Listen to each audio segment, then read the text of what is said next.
Hace unas semanas publiqué un vídeo preguntando por qué aprender Go en 2026. Y fue, con diferencia, el vídeo que más rápido ha crecido en la historia de este canal. Y en cuanto lo publiqué me di cuenta de que se me había quedado corto, porque la pregunta de verdad no es qué pasa con Go este año. Es la que te haces tú si estás decidiendo en qué invertir los próximos meses de tu vida. Si empiezo hoy, ¿esto seguirá valiendo la pena en 2027? Hoy te doy la respuesta larga, con datos, con fuentes y con la parte que casi nadie te cuenta bien, lo ridículamente fácil que es desplegar Go en cualquier sitio.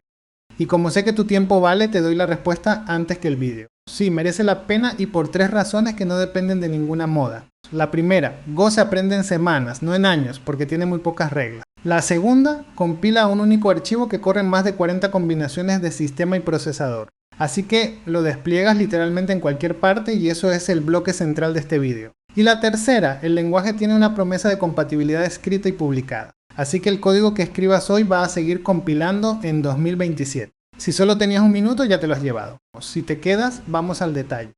Empecemos por donde lo dejamos. Este es el cuadro que enseñé en el vídeo anterior, los proyectos de Go con más estrellas de GitHub. O Llama, para correr inteligencia artificial en tu propia máquina. Kubernetes, que orquesta a media nube del planeta. Hugo, para sitios web.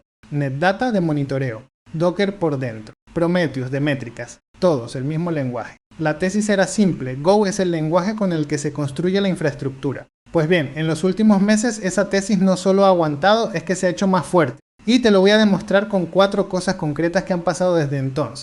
Estas son las 4 con su fecha y su fuente.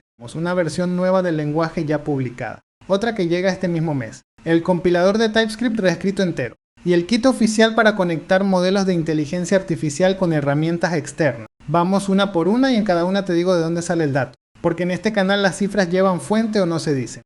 La primera. En febrero de 2026 salió Go 1.26 y trajo un recolector de basura nuevo que llaman Green Tea activado por defecto. Traducido a Román Paladino, la parte del lenguaje que se encarga de limpiar la memoria que ya no usas ahora molesta menos y deja más tiempo de máquina para tu programa. No es una promesa de folleto comercial, está en las notas oficiales de la versión en la web de Go.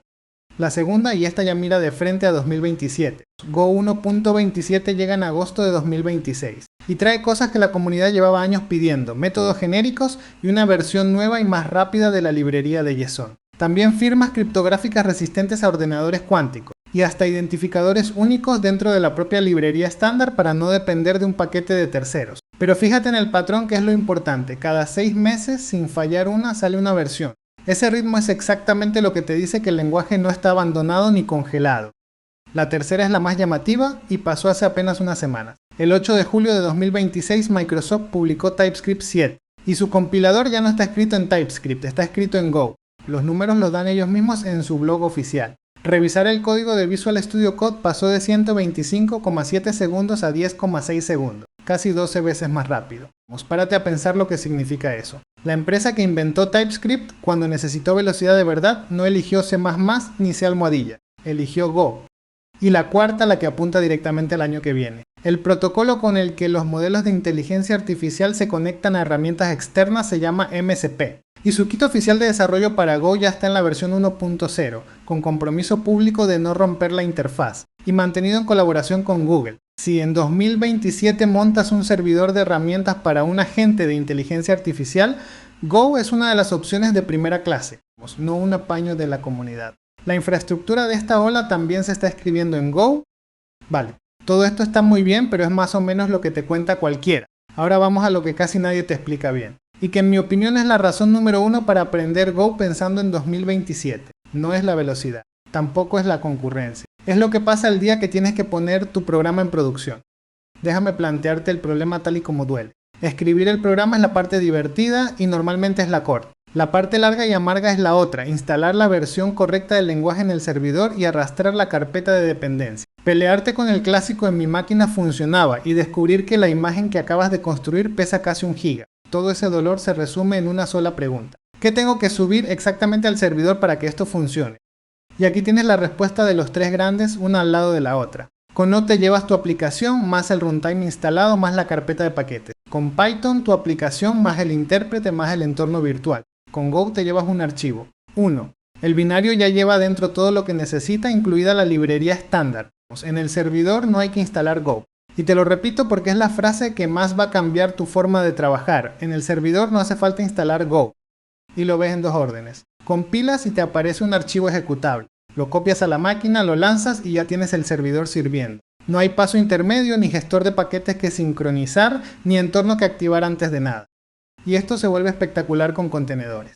Mira este Dockerfile con calma. La primera etapa compila el binario desactivándose Go, que es justo lo que garantiza que el resultado no dependa de librerías del sistema. Y ahora fíjate en la segunda etapa, porque es la que sorprende a todo el mundo la primera vez. La imagen final parte de Scratch, que significa literalmente vacío, sin sistema operativo dentro. Dentro de esa imagen solo está tu binario. Por eso las imágenes de Go pesan pocos megas, mientras que las de otros lenguajes arrastran un sistema entero. Menos peso, menos cosas que parchear y muchísima menos superficie por donde te pueden atacar.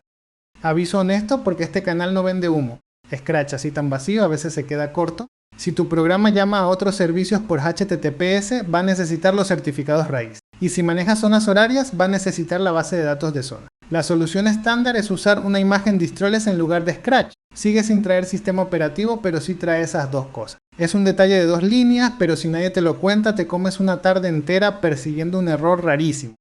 Y ahora sí, el mapa completo. Esto es el corazón del vídeo. En el centro, tu binario. Alrededor 8 sitios donde ese mismo binario, sin tocar una sola línea de código, se pone a servir peticiones. Los vamos a recorrer todos uno por uno con el comando real que se usa en cada sitio, y quiero que te fijes en una cosa mientras los vemos. Lo que cambia entre uno y otro no es tu programa, es la orden que escribes para subirlo. Pero antes tengo que enseñarte el truco que hace posible todo lo demás. Y es probablemente la mejor función de Go que la gente descubre demasiado tarde, la compilación cruzada. Go tiene dos variables de entorno, una para el sistema operativo del destino y otra para el procesador. Las pones delante del comando de compilar y ya está. Desde tu portátil con Windows generas el binario de un servidor Linux, o el de una Raspberry Pi con procesador ARM, o un ejecutable de Mac, o sin instalar nada del destino, sin máquina virtual y sin contenedor. La documentación oficial lista 44 combinaciones soportadas. Y así de literal es. Estos son los 4 casos que más vas a usar en la vida real. El servidor de siempre. La placa con procesador ARM, que es también el que usan los servidores más baratos de la nube. El ejecutable de Windows y el de Mac para repartir tu herramienta de línea de comandos a compañeros que no tienen ni idea de Go. Y el cuarto, que es el que mira al futuro. WebAssembly para ejecutar tu código dentro de una caja aislada. Ese destino existe oficialmente en Go desde la versión 1.21. Con eso en la cabeza vamos al recorrido de verdad. Serverless que escala 0. Plataformas de subir con Git. Servidores de precio fijo. Contenedores a escala. Dispositivos pequeños y procesadores ARM. Y WebAssembly. Bajamos al detalle de cada una. Empezamos por el más agradecido de todos si estás empezando, Google Cloud Run. Le apuntas a tu carpeta, él construye el contenedor por ti y te devuelve una dirección con HTTPS ya funcionando. Y tiene una propiedad que se enamora de Go, escala 0. Cuando nadie usa tu aplicación no hay ninguna instancia encendida y no pagas nada. Y cuando llega la primera petición, tu binario arranca en milisegundos, que es exactamente donde otros lenguajes sufren con el famoso arranque en frío. Su capa gratuita, confirmada en la documentación oficial, incluye 2 millones de peticiones al mes. Segundo destino, AWS Lambda. Aquí hay un detalle que echa para atrás a mucha gente y que conviene saberse. El runtime antiguo específico de Go ya no existe. Lo retiraron en enero de 2024. Hoy se usa el runtime genérico y tu binario simplemente tiene que llamarse Bootstrap. Eso es todo el misterio. Y como Go compila para ARM sin despeinarse, puedes desplegar directamente en los procesadores ARM de Amazon, que salen alrededor de un 20% más baratos por el mismo trabajo. La capa gratuita es de 1 millón de peticiones al mes y esa no caduca. Tercero, Azure. Para un servicio de Go, la opción natural son los Container Apps, un solo comando apuntando a tu carpeta y usa tu propio Dockerfile. También escala 0, así que sin tráfico el coste es 0. Y aquí va un aviso que se aprende a la mala. A diferencia de Cloud Run, Azure no te inyecta el puerto por defecto, tienes que declararlo tú. Por eso el ejemplo de código que ves ahora lee el puerto de una variable de entorno y si no existe usa uno por defecto. Con esas 4 líneas el mismo programa vale para las 2 nubes y para tu portátil. Fíjate además en una cosa, ahí no hay ni una dependencia externa. Todo eso es librería estándar. Y aquí los tienes los 4 juntos, para que veas lo cerca que están unos de otros. Google, Amazon, Microsoft y un servidor de toda la vida. El programa es exactamente el mismo en los 4 casos. Lo único que cambia, insisto, es la orden que escribes para subirlo. Esa es la libertad de la que te hablo, no te estás casando con ninguna nube. Cuarto grupo, las plataformas de subir con Git, que son las que menos fricción tienen del mundo. Fly.io detecta que tu proyecto es de Go y te genera el contenedor solo. Railway lo despliega directamente desde el repositorio. Render, igual. Y ahora la parte honesta, que es la que este canal no se salta nunca. El gratis para siempre ya casi no existe. Fly quitó su capa gratuita. Render duerme tu servicio cuando nadie lo usa y tarda un buen rato en despertar. Y Railway te da un crédito inicial y luego cobra. Si un vídeo te promete lo contrario, es un vídeo viejo. Y estos precios cambian cada pocos meses. Compruébalos tú antes de decidir. Quinto, y este es mi favorito porque casi nadie lo cuenta, el servidor de toda la vida. Un servidor privado virtual de esos de unos 5 euros al mes con precio fijo y sin sorpresas en la factura. Con Node o con Python montar eso te lleva una tarde entera. Instalar el runtime, resolver dependencias y cruzar los dedos. Con Go es exactamente lo que estás viendo. Copias el binario, reinicias el servicio del sistema y ya está desplegado. Punto. Sin contenedores, sin orquestador y sin factura variable. Para un proyecto pequeño o mediano esta sigue siendo la opción más barata y la más aburrida, que en producción es el mayor de los piropos. Sexto, contenedores a escala, o sea Kubernetes.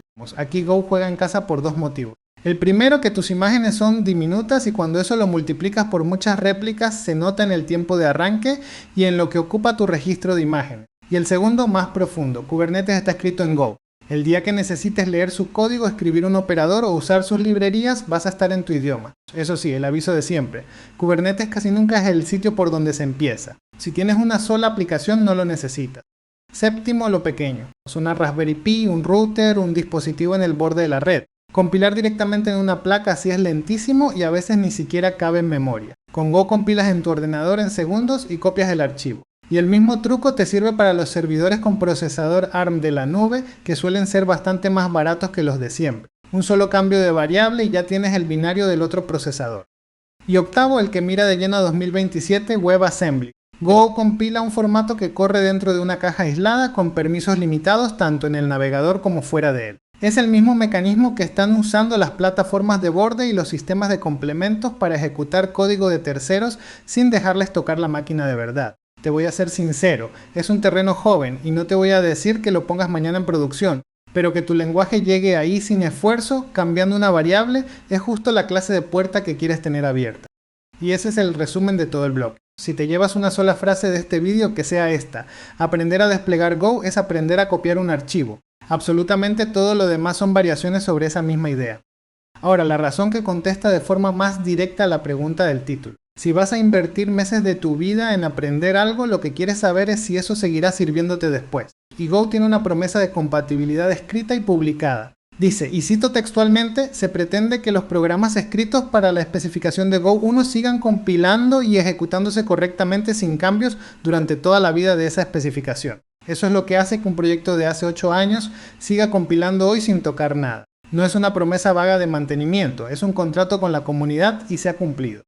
Las otras razones son las de siempre y siguen siendo igual de ciertas. La concurrencia viene de fábrica. Con una sola palabra clave lanzas una tarea que corre en paralelo y que pesa poquísimo. Y un servidor escrito en Go atiende miles de conexiones a la vez sin arquitecturas raras ni bibliotecas exóticas. No es casualidad que Docker y Kubernetes eligieran este lenguaje precisamente para eso.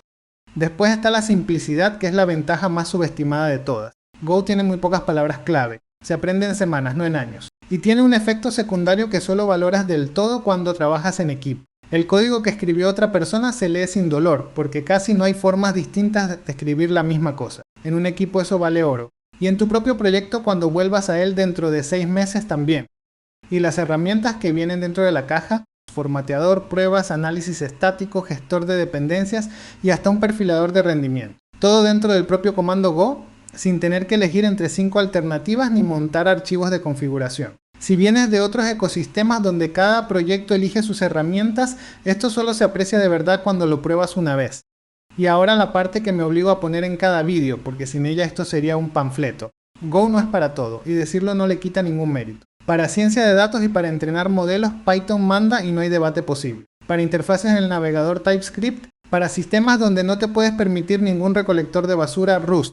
Y para un script de 10 líneas, Go es demasiada ceremonia. Su terreno son los servidores, las herramientas de línea de comandos y la infraestructura, que casualmente es el terreno que más está creciendo.